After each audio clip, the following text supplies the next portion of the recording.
No points, no testimony, guys. Testimony.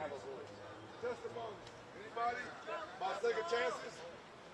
Anybody has a good chance? My name is Manuel Moreno. I'm here to support this movement with the Menendez brothers. Right, I'm formerly incarcerated. I just got out after doing 28 years.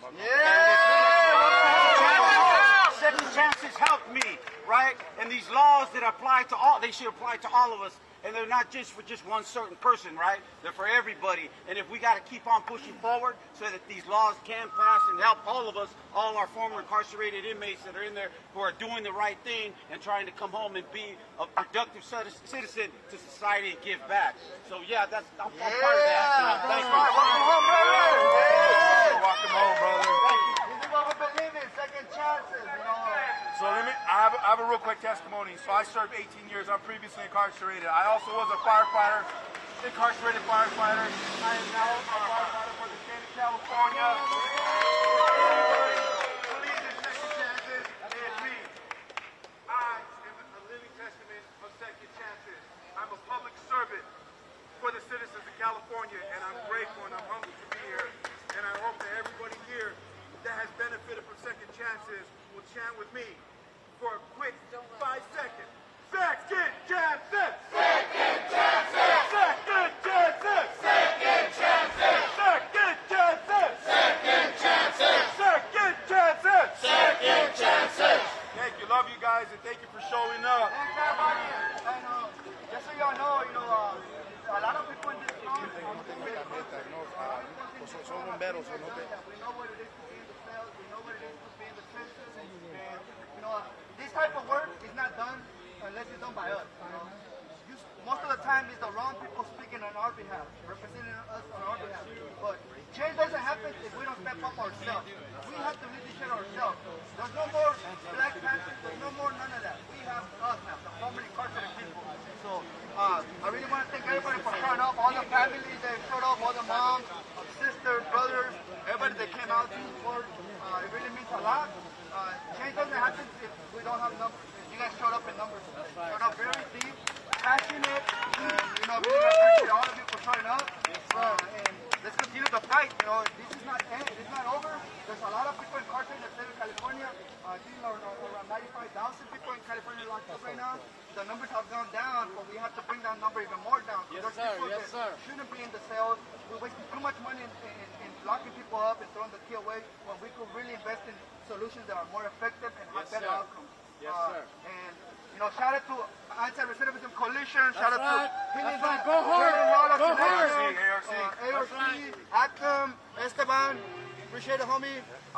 If y'all didn't know, Esteban is the homie that's doing all this too. So. But yeah, let's wrap it up with another quick little shout out and let's wrap it up strong, loud and clear. Get those signs up. And let's go. What do we believe in? Second chances. What do we believe in? Justice. Who do we believe in? Menendez brothers. What do we believe in? Justice. What do we believe in? Second chances. Who do we believe in? Menendez brothers. What do we believe in? Second chances. What do we believe in? Justice. Who do we believe in? The Menendez brothers. What do we believe in? Justice. What do we believe in? Second chances. Who do we believe in? Menendez brothers. What do we believe in? Justice. What do we believe in? Justice. Who do we believe in? Menendez brothers. What do we believe in? Second chances. Who do we believe in? Menendez brothers. Louder. What do we believe in? Justice. Who do we believe in? The Menendez brothers. What do we believe in? Justice. What do we believe in? Second chances. Who are we here for? Menendez brothers. Who are we here for? Menendez brothers. Who are we here for? Menendez brothers. What do we believe in? Second chances. What do we believe in? Second chances. Who are we here for? Menendez brothers. Who are we here for? Menendez brothers. What do we believe in? Second chances. Here we go. I want you to think about this for a second. For all of you that were previously incarcerated or system impact or has a loved one that's incarcerated, I want you, when we close this chant out, to remember that and channel that. Because you guys are their voice right now. For the individuals that are incarcerated right now that do not have a voice,